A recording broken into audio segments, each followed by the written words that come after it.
IV, first visit T.O. Boston, Block SIR William Keith, governor of the province, was then at Newcastle, and Captain Holmes, happening to be in company with him when my letter came to hand. Spoke to him of me, and showed him the letter. The governor read it, and seemed surprised when he was told my age.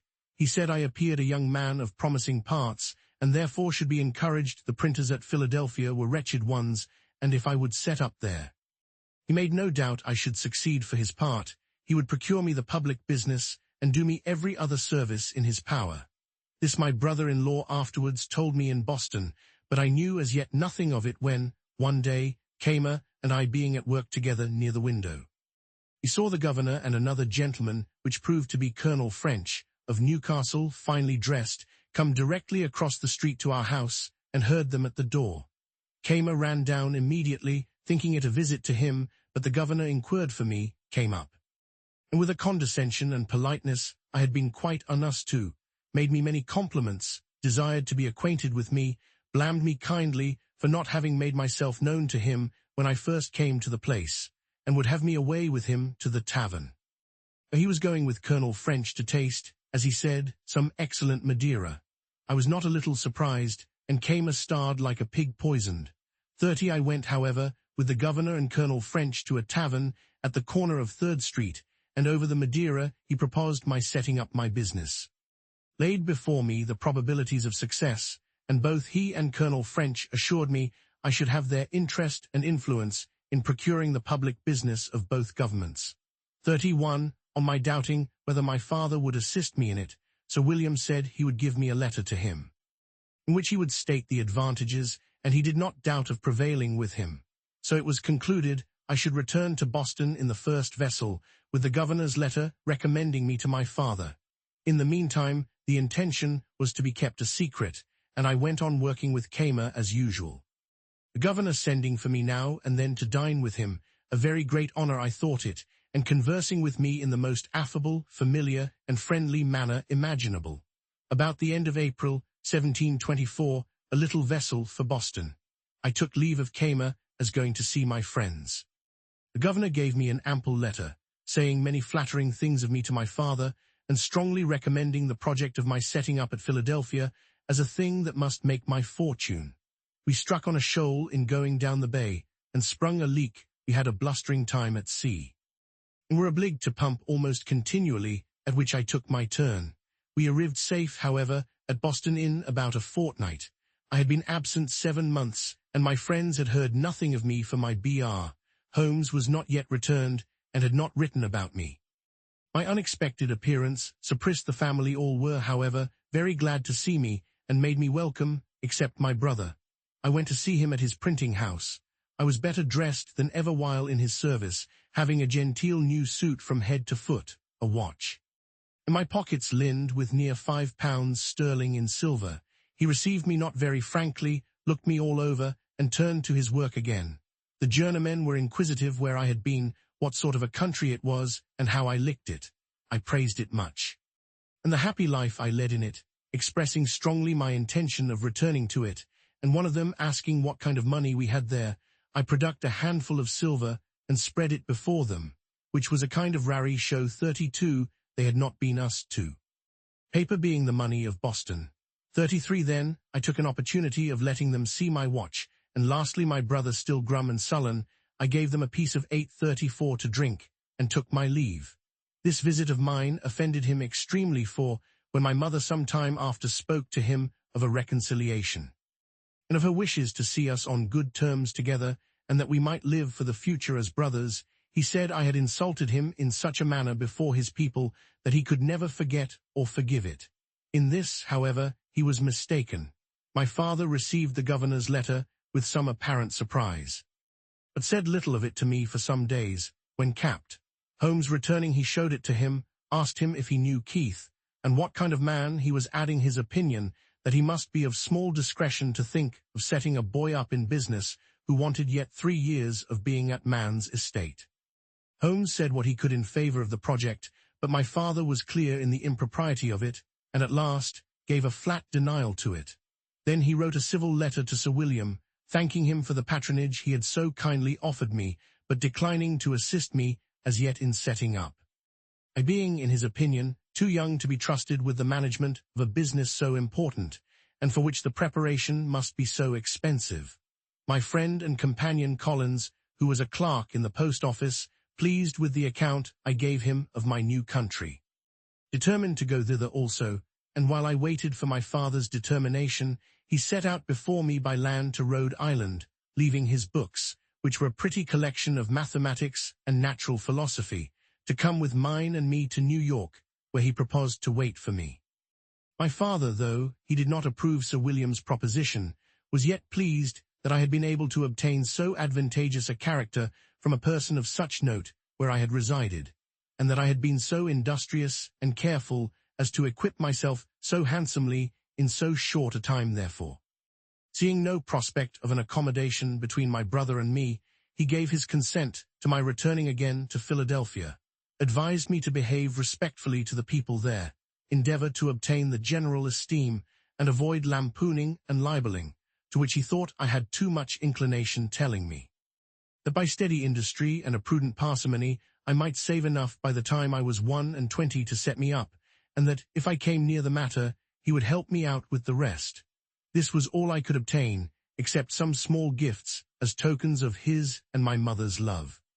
When I embarked again for New York, now with their approbation and their blessing, the sloop putting in at Newport, Rhode Island, I visited my brother John, who had been married and settled there some years. He received me very affectionately, for he always loved me, a friend of his.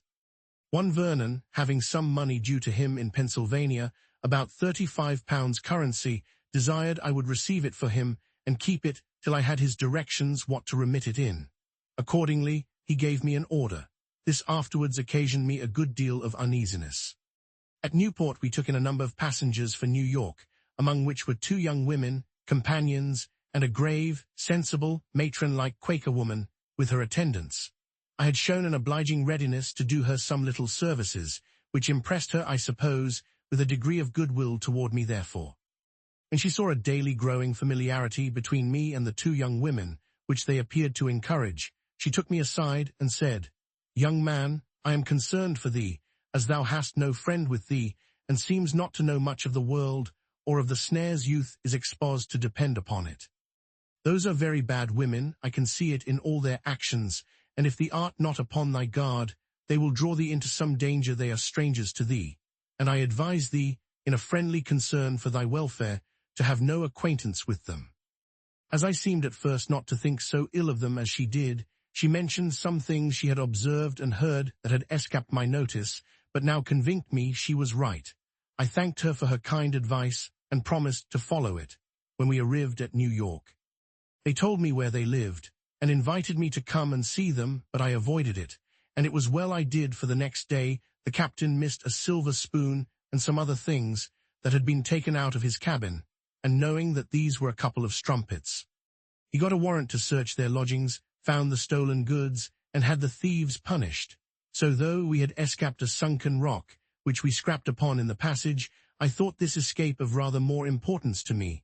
At New York I found my friend Collins, who had arrived there some time before me.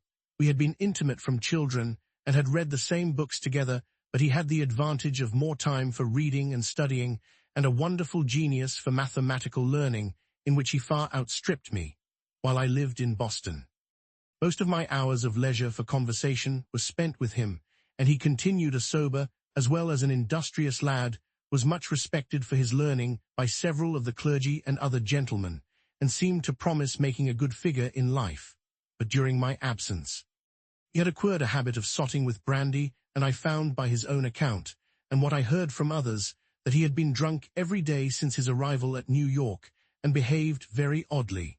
He had gammed, too, and lost his money, so that I was obliged to discharge his lodgings, and defray his expenses too, and at Philadelphia, which proved extremely inconvenient to me.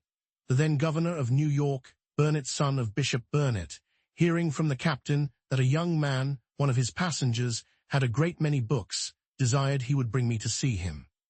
I waited upon him accordingly, and should have taken Collins with me, but that he was not sober. The governor treated me with great civility, showed me his library, which was a very large one, and we had a good deal of conversation about books and authors. This was the second governor who had done me the honor to take notice of me, which, to a poor boy like me, was very pleasing. We proceeded to Philadelphia.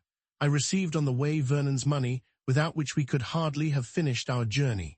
Collins wished to be employed in some counting house, but whether they discovered his dramming by his breath or by his behavior. Though he had some recommendations, he met with no success in any application, and continued lodging and boarding at the same house with me, and at my expense.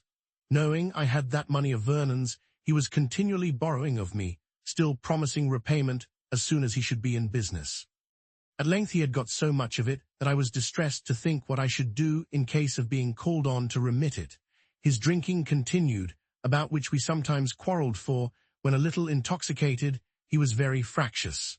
Once, in a boat on the Delaware with some other young men, he refused to row in his turn. "I will be rowed home," says he. "We will not row you," says I. "You must, or stay all night on the water," says he. "Just as you please." The others said, "Let us row, what signifies it?" But my mind being soured with his other conduct, I continued to refuse. So he swore he would make me row, or throw me overboard, and coming along, stepping on the thwarts, toward me, when he came up and struck at me, I clapped my hand under his crutch, and rising, pitched him head foremost into the river. I knew he was a good swimmer, and so was under little concern about him, but before he could get round to lay hold of the boat, we had with a few strokes pulled her out of his reach, and ever when he drew near the boat, we asked if he would row, striking a few strokes to slide her away from him. He was ready to die with vexation, and obstinately would not promise to row. However, seeing him at last beginning to tire, we lifted him in and brought him home dripping wet in the evening. He hardly exchanged a civil word afterwards, and a West India captain, who had a commission to procure a tutor for the sons of a gentleman at Barbados, happening to meet with him, agreed to carry him thither. He left me then, promising to remit me the first money he should receive in order to discharge the debt, but I never heard of him after. The breaking into this money of Vernon's was one of the first great errata of my life, and this affair showed that my father was not much out in his judgment when he supposed me too young to manage business of importance. But Sir William, on reading his letter, said he was too prudent. There was great difference in persons, and discretion did not always accompany years, nor was youth always without it. And since he will not set you up, says he, I will do it myself. Give me an inventory of the things necessary to be had from England, and I will send for them. You shall repay me when you are able. I am resolved to have a good printer here, and I am sure you must succeed. This was spoken with such an appearance of cordiality that I had not the least doubt of his meaning what he said. I had hitherto kept the proposition of my setting up a secret in Philadelphia, and I still kept it. Had it been known that I depended on the governor, probably some friend that knew him better would have advised me not to rely on him, as I afterwards heard it as his known character to be liberal of promises which he never meant to keep. Yet, unsolicited as he was by me, how could I think his generous offers insincere? I believed him one of the best men in the world. I presented him an inventory of a little print house, amounting by my computation to about £100 sterling. He licked it, but asked me if my being on the spot in England to choose the types and see that everything was good of the kind might not be of some advantage. Then, says he, when there, you may make acquaintances and establish correspondences in the bookselling and stationery way. I agreed that this might be advantageous. Then, says he, get yourself ready to go with Annie's, which was the annual ship, and the only one at that time usually passing between London and Philadelphia. But it would be some months before Annie sailed, so I continued working with Kamer, fretting about the money Collins had got from me, and in daily apprehensions of being called upon by Vernon, which, however, did not happen for some years after. I believe I have omitted mentioning that, in my first voyage from Boston, being becalmed off Block Island, our people set about catching cod, and hauled up a great many. Hitherto I had stuck to my resolution of not eating animal food, and on this occasion I considered, with my master Tryon, the taking every fish as a kind of unprovoked murder, since none of them had, or ever could do us any injury that might justify the slaughter. All this seemed very reasonable, but I had formerly been a great lover of fish, and when this came hot out of the frying pan, it smelt admirably well.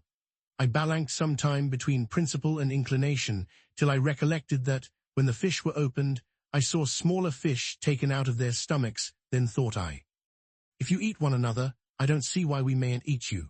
So I dinned upon cod very heartily, and continued to eat with other people, returning only now and then occasionally to a vegetable diet. So convenient a thing is it to be a reasonable creature, since it enables one to find or make a reason for everything one has a mind to do.